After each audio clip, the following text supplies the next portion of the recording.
Good afternoon, dear friends. Ruslan Belov here. Well, what can I say? For those who were expecting a little agreement yesterday, and I know there were many such people, it's a day of mourning for them, because no agreement happened. Trump wanted to pressure Putin, and this was evident from the statements that they expected Putin to agree. Everyone was saying that Putin would agree to a 30-day ceasefire, but Putin did not agree to a 30-day ceasefire. Therefore, the fighting continues. The front is moving forward. The only thing is the exchange of strikes on energy infrastructure. Here, yes, they agreed to a truce, but this is also beneficial for Russia to avoid further strikes on oil refineries. Although such a strike already happened today, so it's still up in the air. Will there be a truce or not? Well, in general, we continue to monitor the situation on the front because the army is already preparing for the spring-summer campaign, and it will definitely happen, so let's open the map. So friends, politics is certainly interesting, but now the main thing is what is happening on the front line, on the ground. We'll start with the situation on the border with the Belgorod region, and then we'll talk about Kursk, the prospects of the Russian army's offensive on Sumi, and in general about the overall prospects. Since there will be no ceasefire, the spring-summer military campaign will start very soon, as I already said. So regarding the Belgorod region, yesterday, the Ukrainian armed forces tried to actively advance here. Several waves of attacks were launched, mainly in the area of the village of Demidovka. This is understandable. The village is located closest to the border. The distance between the border and the village is only 1.2 kilometers. We analyzed the first wave of attacks in yesterday's daytime report. Then, in the evening, the Ministry of Defense made a statement. They reported that the border crossing was not allowed. Well, let's say they bent the truth a little, although it depends on what exactly they meant. In the end, yes, the Ukrainian armed forces failed to achieve results and retreated to their original positions.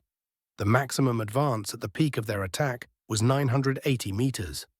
That is, even to the outskirts of Demidovka, after a whole day of attacks, and there were 5 waves, they still couldn't reach it. And don't think that they managed to advance a kilometer. No, they didn't.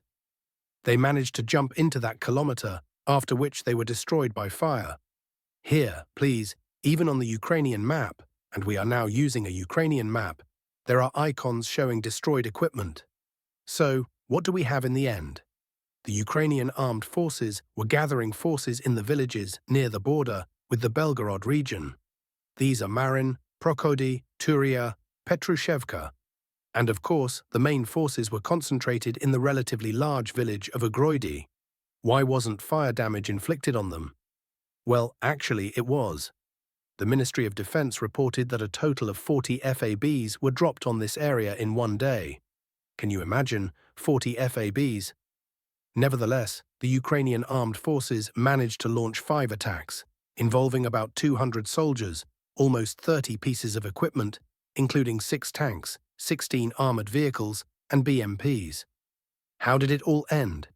And did it end, or will the Ukrainian armed forces continue to try to attack further, aiming at least at Krasnaya Yaruga and at most at Belgorod? We'll analyze all of this now. By the way, if you remember, Zaluzhny at one time wanted to organize an attack on the Belgorod region.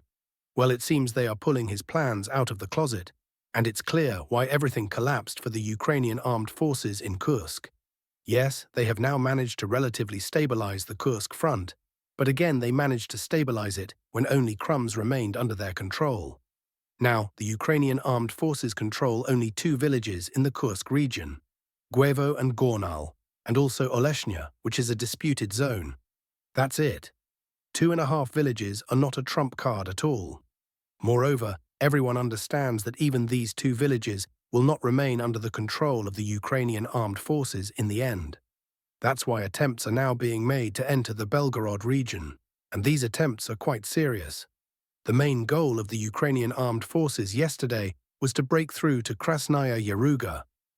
This is an urban-type settlement, and the authorities of the Belgorod region even closed entry to it yesterday as a precaution. This was done so that sabotage and reconnaissance groups could not slip in and cause panic. Why, you ask, do the Ukrainian armed forces need Krasnaya Yaruga? Well, because it's not far from the settlement to the main highway to Belgorod. After 2 waves of attacks with armored vehicles, the Ukrainian armed forces then sent an entire tank column into the attack, hoping to break through the defense. It seems, they were inspired by Guderian. But, as I already said, the attack of the Ukrainian armed forces not only failed but ended in a crushing defeat. Again, a lot of burned equipment. This tank column was also burned. The main question now is whether new attempts to breach the border will be made. I'll tell you, most likely, yes.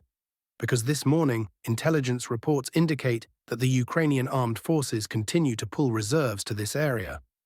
Of course, at any moment they could change their minds and throw these reserves not at the Belgorod region, but at the Kursk region, to support their units in Guevo.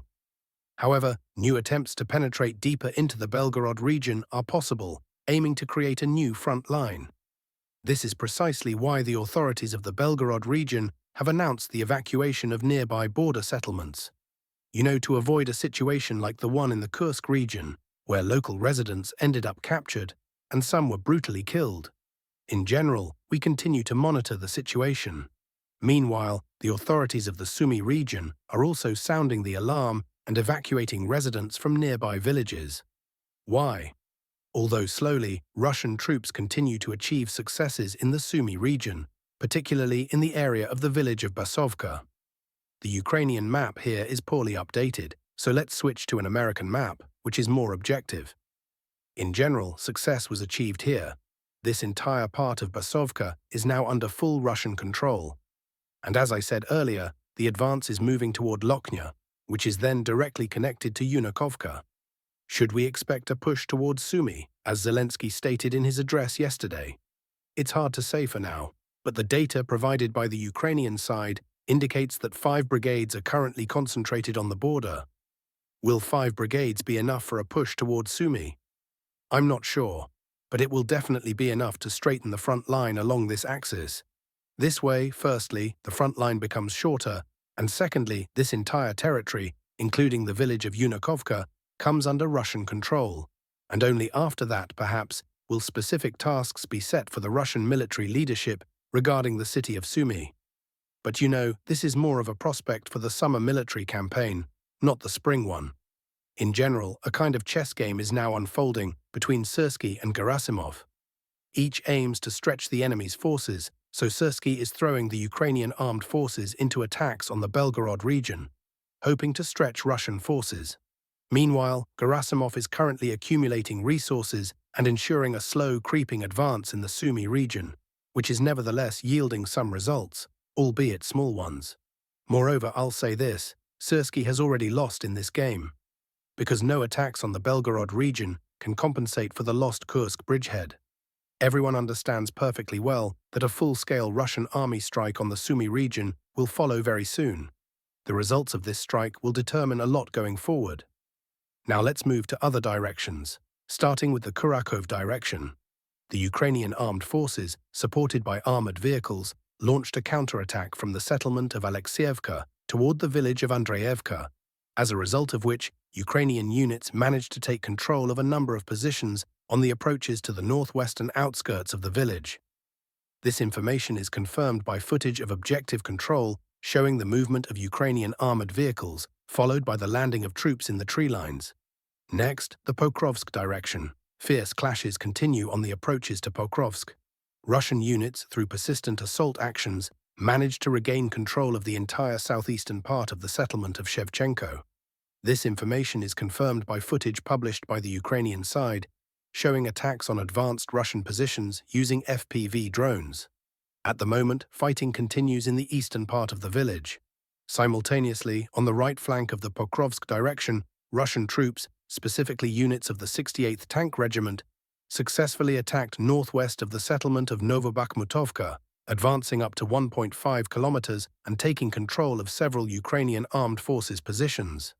Additionally, a Russian assault group supported by FPV drones destroyed an enemy reinforcement that had arrived. Next, the Toretsk direction. Russian units continue clearing operations in Dzerzhinsk. There are adjustments to the map in favor of Russian forces in the area of the Toretsk mine. previously considered a contested zone due to attempts by small Ukrainian infantry groups to infiltrate the outskirts of the city, including in this area. Moreover, advanced Russian groups have expanded the control zone north of the settlement of Druzhba, taking control of a Ukrainian fortified area located on the territory of an abandoned reservoir near the village. This information is confirmed by footage published by the Ukrainian side, showing attacks on advanced Russian positions using FPV drones. Next, the Chasiv Yar direction. Here, Russian troops continue their assault and gradual push to dislodge the enemy from the area of high-rise buildings in the city center. During fierce fighting, several buildings near the local post office and the former Ministry of Internal Affairs building came under the control of Russian units. This information is confirmed by footage published by the Ukrainian side, showing attacks on advanced Russian positions using artillery. On the Krasnoliman sector, Russian troops eliminated a pocket between the settlements of Makievka and Nevskoye, thereby straightening the front line, and advanced up to 1 kilometer on the western bank of the Zherebets River. This information is confirmed by footage published by the Ukrainian side, showing attacks on advanced Russian positions using FPV drones. On the South Donetsk, Siversk, and Kharkiv directions, there are no visible changes. Next, regarding the situation in the Belgorod region. Well, that's all for today on the frontline situation. Have a good working day.